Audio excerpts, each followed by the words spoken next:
जय श्री राम दोस्तों। आप सभी राम भक्तों का मैं हिमांशु गर्ग स्वागत करता हूं। हमारी आज की चर्चा का विषय रामचरितमानस के पहले सोपान बालकांड दोहा संख्या 1 से 5 तक रहेगी। सबसे पहले मैं अपने मार्गदर्शक गुरु को प्रणाम करता हूं।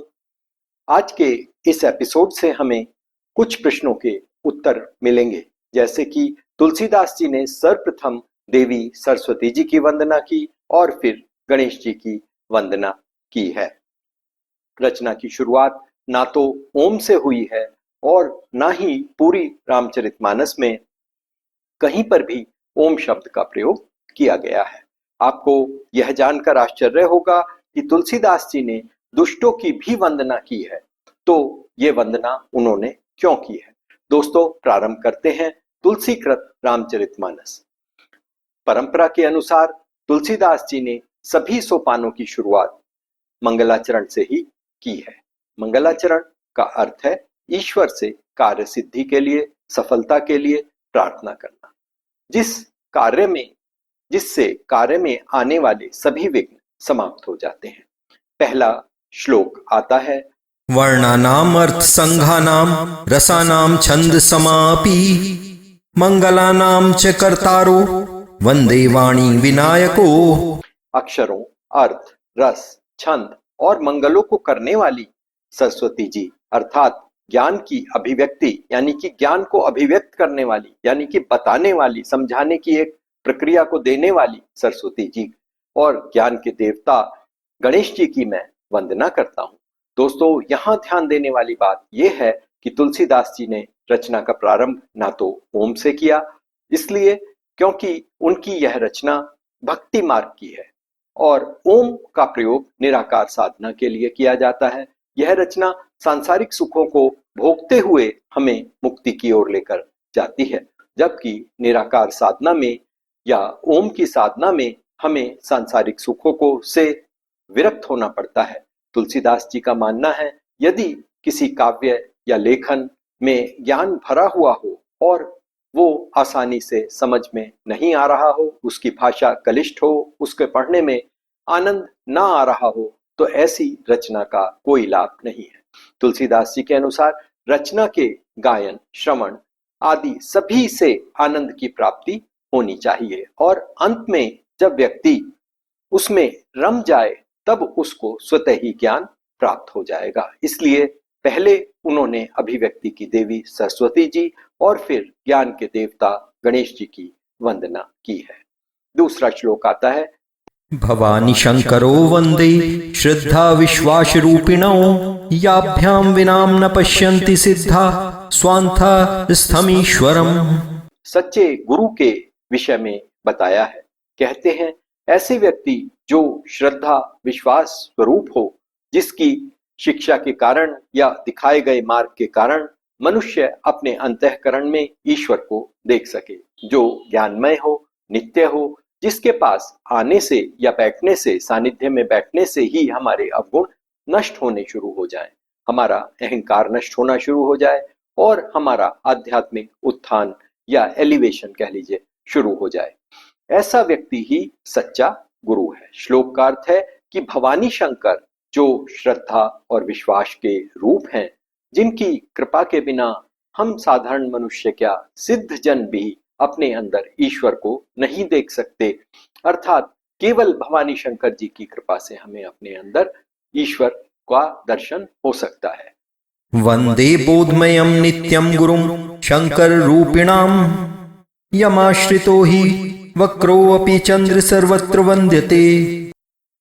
अर्थात उन ज्ञानमय नित्य, नित्य का मतलब जो काल के प्रभाव से मुक्त हो, जन्म मरण से मुक्त हो, शंकर रूपी गुरु की मैं वंदना करता हूं, जिन पर आश्रित होने से टेढ़ा चंद्रमा भी पूजा जाता है, यानी अहंकार चालाकी से भरा हुआ चंद्रमा, उसकी भी जगत में वंदना होती है।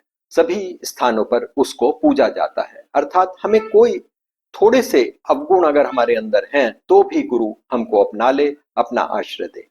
तो आइए इस वक्रोऽपि चंद्रमा की कहानी के विषय में जानते हैं। एक बार राहु चंद्रमा को ग्रास करने के लिए उसके पीछे दौड़ता है, तब चंद्रमा भय के मारे शिव जी के पास पहुंचते हैं।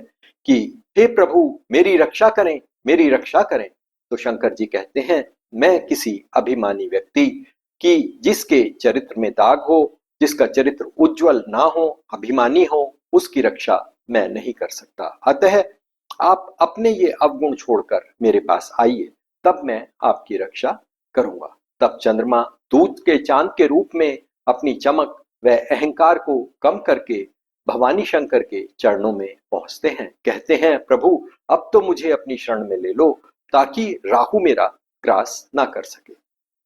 तब शंकर जी हंसते हैं और पार्वती जी भी यह सब दृश्य देख रही होती हैं। वो कहती हैं प्रभु यह चंद्र बहुत ही कुटिल है, यह अभी भी अपने सारे अवगुणों को छोड़कर नहीं आया है। ठीक है, इसने अपने बहुत सारे अवगुण अहंकार यानी अपनी चमक को कम कर दिया है, परंतु इसका अहंकार अभी भी दिखाई दे रहा है, क्योंकि इस दूज के चंद्रमा के जो दोनों कोने हैं ये अभी भी ऊपर की ओर हैं। परंतु शंकर जी तो भोले हैं, उन्होंने चंद्रमा को आश्रय दिया और अपने सिर पर धारण कर कर विश्वास दिलाया कि आज से तुम जब भी अहंकार नहीं करोगे राहु तुम्हारा ग्रहण नहीं कर पाएगा। तो शंकर जी जैसे गुरु को अपनाते ही चंद्रमा के अवगुण दूर होने लगते हैं और तभी से दूज के चांद के पूजा बहुत सारे त्योहारों में होने लगती है। इस प्रकार इस कथा से हमें अपने गुरु को चुनने की शिक्षा मिलती है। ऐसा कोई भी व्यक्ति जो बहुत सुंदर आश्रम रखता हो, जिसके बहुत सारे सुंदर चेली चेले हों, आश्रम में सम्मान दक्षिणा के अनुसार हो और आश्रम में ऐश्वर्य तो अत्यधिक हो, परंतु ना तो वहां पर हमारा अहंकार दूर हो और ना ही हमारे अवगुण नष्ट हो, ना ही हमारा आध्यात्मिक उत्थान हो, गुरु स्वयं संसारिकता में लिप्त ना हो, ऐसे व्यक्ति को हमें गुरु नहीं चुनना चाहिए। इस प्रकार तुलसीदास जी ने हमें गुरु के विषय में संकेत दिया कि किस प्रकार के गुणों वाला हमारा गुरु होना चाहिए जो हमारे आध्यात्मिक उत्थान कर पाएगा। चौथे श्लोक में तुलसीदास जी ने वाल्मीकि जी की और हनुमान जी की वंदना की है। तुलसीदास जी का पूरा काव्य, पूरा रामचरितमानस वाल्मीकि जी की रामायण पर ही आधारित है। वाल्मीकि जी ने सीताराम जी के सभी गुणों का और उनके वन विहार आदि का बड़ा सुंदर वर्णन किया है। सीताराम गुण ग्राम पुण्य आरण्य विहारिणो वंदे विशुद्ध विज्ञानो कपीश्वर कपीश्वरो।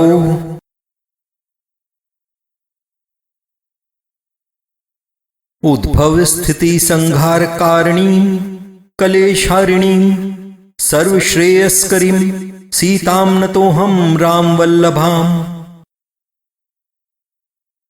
यहाँ पर तुलसीदास जी ने सीता जी की वंदना की है और सीता जी के गुणों को बताते हुए कहते हैं कि उस माया की देवी जो संसार की उत्पत्ति, पालन और श्रृंगार को करने वाली है, कलेशों को हरने वाली है तथा सभी सुखों को देने वाली है और रामचंद्र जी की प्रियतमा है, वो उनको नमस्कार करते हैं। छठे श्लोक में तुलसीदास जी विष्णु जी की वंदना करते हैं, जिसमें वो कहते हैं कि माया के वशीभूत पूरा विश्व ब्राह्मण, देवता, असुर और जीव जंतु हैं। जो विश्व में व्याप्त ब्रह्म है वो सारी माया वो ही सीता जी हैं जो सत्य सी प्रतीत होती हैं और जो भी मनुष्य भवसागर पार करने की इच्छा रखता है उसको वो महासागर पार कराकर मोक्ष प्रदान करते हैं। ऐसे श्री हरि की मैं वंदना करता हूं। श्लोक 7 में कहते हैं स्वान्तः सुखाय तुलसी रघुनाथ गाथा भाषा निबंध मति मंजुल मातनोति। यहाँ पर तुलसीदास जी कहते हैं कि यह कथा उन्होंने अपने अंतःकरण मन को सुख देने के लिए सुंदर भाषा में लिखी है। सोरठा 1 में उन्होंने गणेश जी को प्रणाम किया और फिर कहते हैं कि जिनकी कृपा से गूंगा बोलने वाला हो जाता है, लंगड़ा लूला पहाड़ पर चढ़ जाता है और कलयुग के सभी पापों को जलाने वाले, सभी कार्य को सिद्ध करने वाले गुणों के धाम गणेश जी मुझ पर कृपा करें। आगे कहते हैं कि जिनका नील कमल के समान श्याम रंग है, पूर्ण खिले हुए लाल कमल के समान नेत्र हैं और क्षीर सागर में जो शयन करते हैं वे भगवान मेरे हृदय में वास करें। और फिर सोरठा 5 में उन्होंने अपने गुरु महाराज को प्रणाम करके उनकी वंदना की है। फिर दोहा 1 में दूसरी चौपाई में वो पूरे संत समाज को प्रणाम करते हैं। कहते हैं, बंदेऊ प्रथम महीसुर चरना, मोह जनित संशय सब हरना। सुजन समाज सकल गुण खानी, करऊं प्रणाम सप्रेम सुबानी। यानी पहले पृथ्वी के देवता ब्राह्मणों की चरणों में मैं वंदना करता हूँ, जो अज्ञान और सभी संदेहों को दूर करने वाले ब्रह्म ज्ञानी हैं। फिर सब गुणों की खान संत समाज को प्रेम सहित सुंदर वाणी से मैं प्रणाम करता हूँ। यहाँ ब्राह्मण शब्द का अर्थ ब्रह्म ज्ञानी से है, ना कि किसी जाति विशेष से लिया गया है। दोहा 1 चौपाई 3 में साधु व संतों को पहचानने के गुण व चरित्र तुलसीदास जी ने बताए हैं। संत कपास के फूल के समान सद्गुणों के भंडार होते हैं। स्वयं विषयों में आसक्त न रहकर कष्ट सहकर वो दूसरों का भला करते हैं। तुलसीदास जी ने संतों की समानता यमुना जी, गंगा जी, सरस्वती जी तथा अनेक तीर्थों की महिमा से की है। जैसे ये नदियां पाप और गंदगी स्वयं में समेटकर अपना अस्तित्व मिटाकर जगत का कल्याण करती हैं, उसी प्रकार संत भी सभी का कल्याण करते हैं। दोहा 3 में संतों के संग की महिमा को तत्काल शुभ फल देने वाला बताया गया है। दोहा 3 की चौथी चौपाई बड़ी ही सुंदर है, जिसमें कि आप संत कैसे मिलेंगे यह बताया गया है। बिनु सत्संग विवेक न होई, राम कृपा बिनु सुलभ न सोई। सत्संगत मुद मंगल मूला, सोई फल सिद्धि सब साधन फूला। यानी सत्संग के बिना विवेक नहीं होता और राम जी के बिना वह सत्संग हमें नहीं प्राप्त होता। तो दोस्तों, आप ये ना समझिए कि आप सत्संग जब चाहे तब कर लेंगे। सत्संग तो आपको तभी मिलेगा जब आप पर राम जी की कृपा होगी। यानी संतों का संग दुर्लभ है और केवल राम जी की कृपा से मिलता है। अगली चौपाई में कहते हैं, सठ सुध रही सत्संगति पाई, पारस परस कुधात सुहाई। विधि बस सुजन कुसंगत परही, फनि मनि सम निज गुण अनुसरही। कि दुष्ट भी सत्संगति पाकर सुधर जाते हैं, जैसे पारसमणि के स्पर्श से लोहा स्वर्ण बन जाता है। तुलसीदास जी आगे कहते हैं कि सज्जन व्यक्ति पर कभी भी कुसंगति का प्रभाव नहीं होता। दोहा 4 चौपाई 1, बहुरी बंदी खल गन सति भाई, जे बिनु काज दाही नेहु बाई। परहित हानि लाभ जिन केरे, उजरे हर्ष विषाद बसेरे। कि अब मैं सच्चे भाव से दुष्टों को प्रणाम करता हूँ, जो बिना मतलब दूसरे को नुकसान पहुंचाकर आनंद लेते हैं। इस प्रकार उन्होंने पूरा दोहा 4 सभी चौपाइयां दुष्टों को समर्पित कर दी हैं। दोहा 5 में कहते हैं, बंदौ संत असज्जन चरना, दुख प्रद उभय बीच कछु बरना। बिछुरत एक प्राण हरि लेहि, मिलत एक दुख दारुण देहि। तुलसीदास जी कहते हैं कि मैं संत और असंत दोनों के चरणों की वंदना करता हूँ। दोनों ही दुख देने वाले हैं। बस अंतर यह है कि संत सज्जन व्यक्ति तो बिछड़ते समय प्राण हर लेते हैं और जब असंत मिलते हैं तब बहुत बड़े बड़े दुख देते हैं। अर्थात संतों का बिछड़ना मरने के समान तथा असंतों का मिलना मरने के समान दुखदायी होता है। आगे कहते हैं कि दोनों एक साथ उत्पन्न होते हैं, जैसे अमृत और विष सागर मंथन के समय उत्पन्न हुए थे और सभी जड़ और चेतन अपने गुणों के अनुसार यश और अपयश पाते हैं।